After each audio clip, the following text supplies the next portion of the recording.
The year is 1950. The place, Ahmedabad, India. Just 3 years after independence, the morning sun cuts through the dust of Manik Chowk Market. It glints off stacks of cotton, mounds of spices, and bronze coins clinking from hand to hand. Freedom has arrived, but wealth is still finding its way. In this bustling market, we meet two men, two philosophies, two destinies. First, Arvind Malhotra, 42 years old, with an impeccable posture, a perfectly trimmed mustache, and restless eyes that never seem to settle. He's always dressed in a crisp brocade kurta, his feet in polished leather sandals, on his wrist, an old Swiss watch bought from a departing British officer. It's a silent, constant statement of his status. Arvind runs an import company, specializing in textile machinery.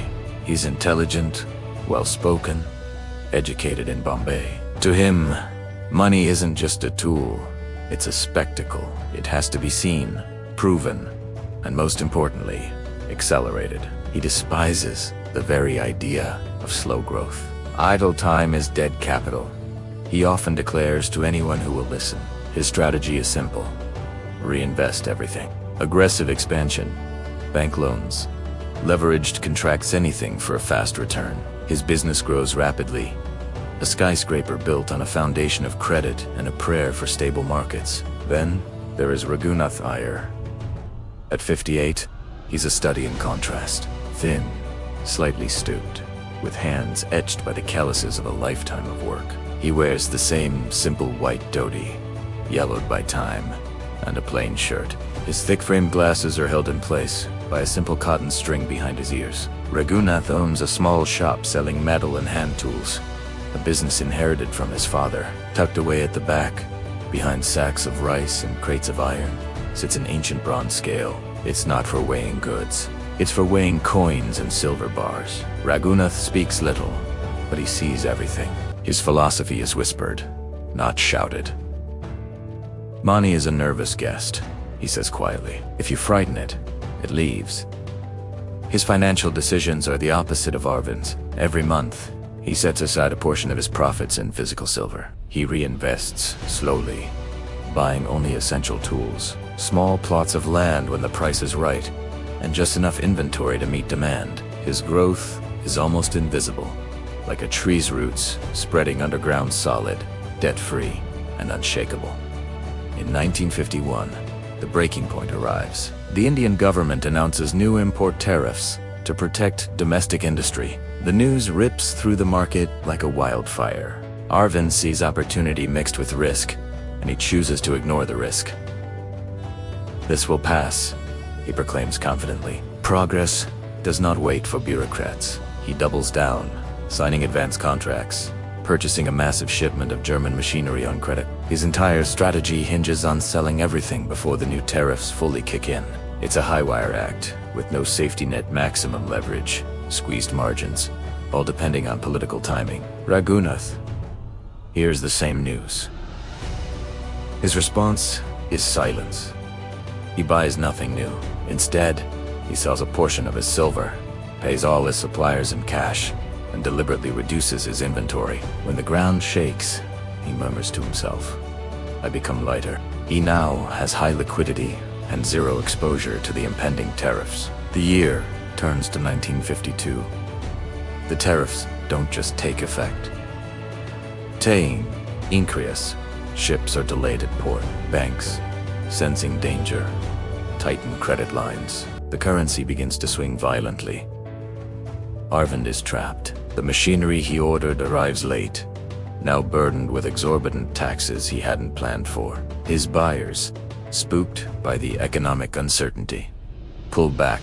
The bank calls, demanding guarantees he no longer has. The unraveling is swift and brutal. First, the Swiss watch disappears from his wrist. Then, he's forced to mortgage his warehouse. Finally, in a flurry of paperwork and panicked phone calls, he loses control of the company he built. The final outcome, technical bankruptcy. His reputation is shattered, his assets liquidated just to settle the crushing debt. Arvind Malhotra, the man who chased speed, has crashed. Raghunath, he passes through this same storm without a single headline, without a single anxious meeting, without any drama. His quiet strategy begins to bear fruit. As property prices collapse around him, he uses his cash to buy a small plot of land. He lends out tools to other craftsmen at fair interest rates, providing value while earning a steady income. When the market panics and silver prices plummet, he calmly repurchases what he sold, and more. 10 years later, it's 1960. Raghunath's shop is still small, still unassuming, but appearances are deceiving. He now owns 3 properties, all paid for. He carries 0 debt, and he serves a loyal clientele that trusts him completely. He has achieved what Arvind craved, but could never hold: financial independence, intergenerational stability, and complete control over his own time. One afternoon, a tired-looking Arvind Malhotra walks past Raghunath's shop. He stops, his gaze fixed on the old bronze scale, still being used with the same calm, precise, silent movements. He steps inside.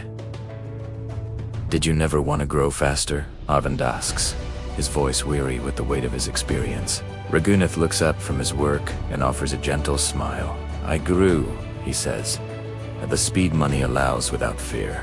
The story of Arvind and Raghunath is more than a tale of 2 men. It's a timeless parable. Wealth doesn't reward those who run the fastest. It rewards those who have the endurance to stay in the game the longest. In the markets of 1950s India, just as in the markets of today, money doesn't care about your intelligence or your boldness. It responds to your behavior. It bows to your emotional control and your strategic patience. That is the lesson of the bronze scale. It is the invisible force that separates lasting fortune from fleeting success and eventual ruin. It's a scale that never, ever fails. Thanks for watching. If this story resonated with you, please like, share, and subscribe for more content that explores the deeper principles of wealth and life.